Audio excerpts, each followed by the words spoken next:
Y señor Rocha, vamos a presentar ahora Sí. a un colega, a un amigo, a una persona que tiene una amplísima trayectoria en los medios, en radio, en agencia de noticias, y básicamente el público lo conoce a través de la televisión, de Telenoche, de la señal TN. Ha estado en infinidad de coberturas de todo tipo, y sigue haciendo un maravilloso programa de televisión. Lo saludamos a Julio Bazán. ¿Cómo te va, Julio? Muy buenas noches. Carlos Prina, Marcelo Rocha, te saludamos. Hola Carlos, Marcelo, un placer y un saludo a la audiencia. Gracias, Julio. ¿Cómo estás? Marcelo te saluda. ¿Cómo estás vos? Bien, tranquilo, trabajando siempre. ¿Sí? Bueno, ¿cómo anda el programa de TN en principio? El de la Villa. Bueno, mi programa se llama Mi Villa, Sí. lo hago desde hace 11 años y recorro los barrios humildes de toda la Argentina, de norte a sur y de este a oeste, buscando historias ejemplares de superación, Sí, muy de lindo progreso, programa. con las armas nobles del trabajo. ¿Me dijiste algo? No, que muy lindo programa, decía, acotaba. Sí, porque ¿sabes qué pasa? ¿Por qué le gusta a todo el mundo? El escenario es complicado, son las villas, los barrios más pobres de la Argentina. Y ahí la gente, con las armas nobles, te decía, del trabajo, del estudio, de la solidaridad, progresa.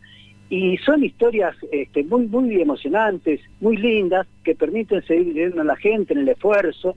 Así que por eso le gusta. Vos sabés que el rating, que es fundamental, porque si no nos duraría 11 años, nos acompaña, tengo un público fiel. Pero después estoy en la diaria, en la calle todos los días, como hace pronto 40 años, qué barbaridad. Se extraña la calle cuando uno no está ahí, ¿no? A mí la calle me apasiona. La calle me apasiona. Vos sabés que es una paradoja, pero yo empecé en la televisión ya de grande, hace 40 años, yo tengo 76, y me convocaron para conducir un noticiero por Ajá. Canal 13 a la medianoche, un periodista histórico, Sergio Villarroel. Sergio, sí. Sí. Se llamaba Primera Hora, iba a las 12 de la noche, duraba una hora. Teníamos, el público nuestro eran todos los dirigentes políticos, sindicales, los empresarios. Fue muy exitoso ese noticiero. Pero después duró 1 año y medio y después quedé como cronista. Y disfruté porque recorrí la Argentina, el mundo, estuve en contacto diario con la gente, con grandes personalidades, y eso es muy satisfactorio. Estuviste en el Vaticano cuando nombraron a Bergoglio. Claro. Mira, pasó ya hace unos cuantos años, ¿no? Sí. Pero eso quedó como una de las imágenes de televisión que Sí. más se recordaron. De TN fue durante 2 años la que más recordaba a la gente. Y ahora que cumplimos 30 años la están pasando otra vez.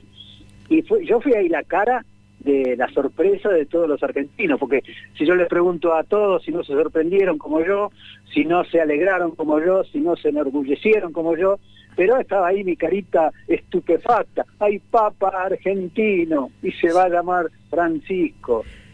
Es que sin ninguna duda eso es un acontecimiento histórico, pero absoluto. Es, creo, una de las cosas más importantes que periodísticamente te puedan haber, yo digo, sorprendido, ¿no? Porque viviste tantas otras cosas. Yo te recuerdo mucho en tus coberturas del mundo sindical, básicamente, en aquellos años, ¿no?, de Alfonsín y aquella época difícil, ¿no?, de la relación, por ejemplo, entre el gobierno y los sindicatos. Vos sabés que yo, en realidad, soy de la gráfica. Yo me formé en las agencias de noticias. Claro. Llegué al periodismo de casualidad. Yo había salido de la conscripción, que se hacía a los 20 años, a mí me cortó la carrera de Derecho, era un maestro sin ejercer, un futbolista que ya me probaba y me decían, sí, podés andar, ¿cuántos años tenés? Y yo era chiquitito y de físico relativamente chico, y yo decía, no, ya soy grande, tengo 21 años. Entonces no, pibe, me decían, porque para ser grande y triunfar tenés que ser márcico. Claro. Bueno, así que maestro sin ejercer, futbolista que ya sin club, y entonces había una cola acá en el centro, en la Avenida de Mayo, al 600, que pedían corrector de pruebas. Y yo decía, corrector de pruebas, y pedían buena sintaxis, cultura general, había una cola larga, me puse ahí, y llegué y me hicieron corregir unos textos, después me preguntaron las capitales de 10 o 15 países, y me dieron el puesto. y yo corregía los textos de periodistas importantes, de Clarín y de otros medios, que trabajaban ahí como segundo trabajo en esa agencia chiquita. Y me enamoré. Al tiempo escribí yo una crónica, se la di al secretario de redacción, él se la puso en el bolsillo, iba siempre con el mismo saco y yo llegaba cada día y estaba mi crónica en el bolsillo. Un día la leyó, la publicó, volvieron los recortes de diarios, se publicaban en diarios del interior, 10 o 15 diarios chicos del interior, mi crónica, Julio Bazán en letra del molde. Creo que fue uno de los días más felices de mi vida, sacándolo familiar. Mirá. Y ese fue tu debut, fue tu puerta de entrada en el periodismo. Claro, porque de ahí, de la agencia CIP, pasé a la agencia Zapolita, una agencia histórica, y después a la agencia Noticias Argentinas, después a la agencia Diarios y Noticias. Estuviste en DIN también. Todas importantes, y ahí es, como decías vos, me hice especialista en los temas gremiales. Y en una de las coberturas, una de las cosas que más identificó mi imagen para la gente fue cuando los metalúrgicos en una manifestación me rompieron la cara de un piedrazo y yo seguí transmitiendo con la cara ensangrentada. Eso fue ahí en la zona de 11, ¿no? No, la 9 de julio. ¿No fue cerca de 11 en eso? Congreso. En Congreso. En el Congreso. Ah, en el Congreso. A 2 cuadras del Congreso, ahí fue. Y bueno, y ahí nació una frase que después ya se quedó en el inconsciente de la gente. Donde está Bazán hay quilombo. Sí. Bueno, pero qué lindo poder, esto es lo que tiene de lindo la vida del cronista, ¿no? Porque es la primera visión de la historia y ser testigo de todo este tipo de cosas. Sí. Ahora, vos fíjate, me mencionaste la cobertura que hice del Papa Francisco, relativamente cercana. Me acuerdo ahora, de repente, de que también hace unos pocos años, en el 9 de julio, casi me matan unos fanáticos. Sí, me acuerdo también de eso. Después por los políticos, que me salvaron unos empleados del subte, si no me matan, me rompieron la cabeza, pero me querían matar. Me acuerdo.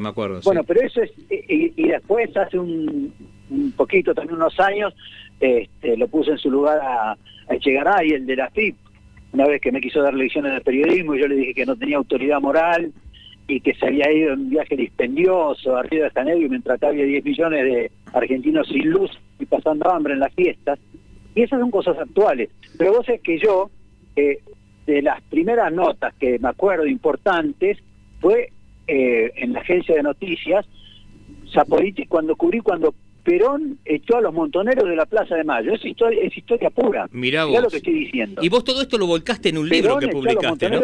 De la Plaza de Mayo, y yo estaba ahí delante mío, dio la en el Perón, estos estúpidos imberbes, y ahí lo sacaron los de la derecha sindical, lo sacaron a los montoneros, pero a los palazos llevaban esas las pancartas en unas maderas largas, y con esas maderas rompían cabezas y huesos de la gente. Así que eso lo viste. Después al poquito tiempo, también ahí en la Plaza de Mayo, mirá, vi cuando Perón se asomó al balcón una tarde de invierno muy fría. Él tenía ese, sobre todo, pie de pool, ese a cuadrito, con la solapa de piel. Con la solapa de piel, y ahí claro. fue que él dijo la frase: me llevo en mis oídos la música más maravillosa, que para mí es la voz del pueblo argentino. Se dio vuelta y se fue como quien se desangra. Fue su despedida al poquito y se tiempo, fue para siempre, a los días, exactamente. Ahí murió el 1 de julio. Fue la última aparición pública de Perón. Sí. Aniversario hace tan poco. Bueno, estoy hablando mucho. No, pero perfecto. Y vos esto lo volcaste en un libro también, Julio, ¿no? Claro, sí.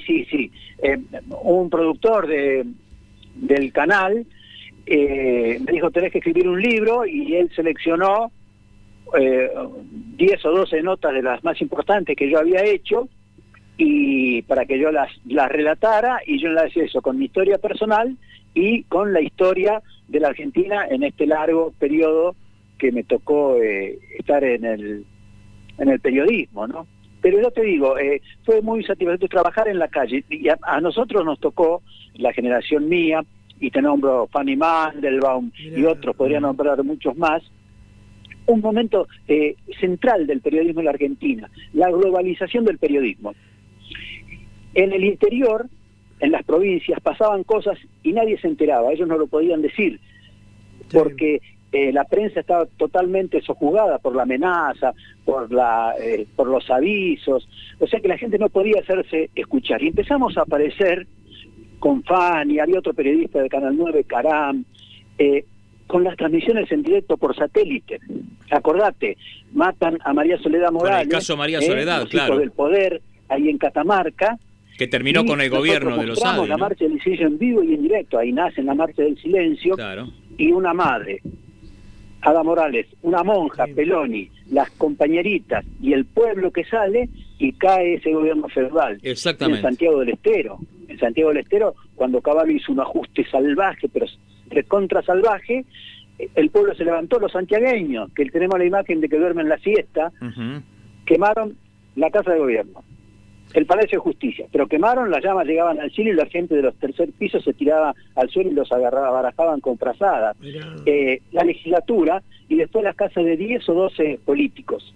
Bueno, vos sabés que ahí, a mí me impresionó eso, la gente llorando, me decía Julio, dice, por primera vez en nuestra historia, la gente de afuera de Santiago del Estero se entera de lo que pasa en nuestra provincia. Vos sabés que cuando Menem mandó la intervención, se juntó el pueblo en la plaza y me levantaron en andas Oh. y gritaban, yo tenía una vergüenza, Julio querido, el pueblo está contigo. Mirá. Julio, Mirá. Julio. No era a mí que levantaban, era al periodismo Sí. que había llegado para que ellos se pudieran hacer escuchar. Esa fue la nota más impresionante que tuve que cubrir, la que más me quedó. Y bueno, y también, vos fíjate, cronista soy, no soy comentarista, pero yo había descubierto y procesado espontáneamente, después de mucho tiempo, que el periodista tiene que poner al servicio de la gente el poder que da el uso de la palabra, de la imagen, darle voz a los que no tienen voz. Entonces, yo dije, yo digo las cosas, muestro las cosas y digo lo que pienso inmediatamente. Y ahí en Santiago del Estero estaban quemando y sacando todo, y yo me paro y con el fuego hasta el cielo atrás, digo, están quemando y saqueando todo, pero se sienten justificados porque ven que los gobernantes corruptos se enriquecen en 2 o 3 meses y ellos pasan generaciones y no pueden mandar un chico a la universidad. Mirá. Acá el director era Luis Clur, Sí. una persona maravillosa. Una Yo creo que personalidad uno del los 2 o 3 periodismo. periodistas más importantes Sí. de la Argentina históricamente. Sí, sí.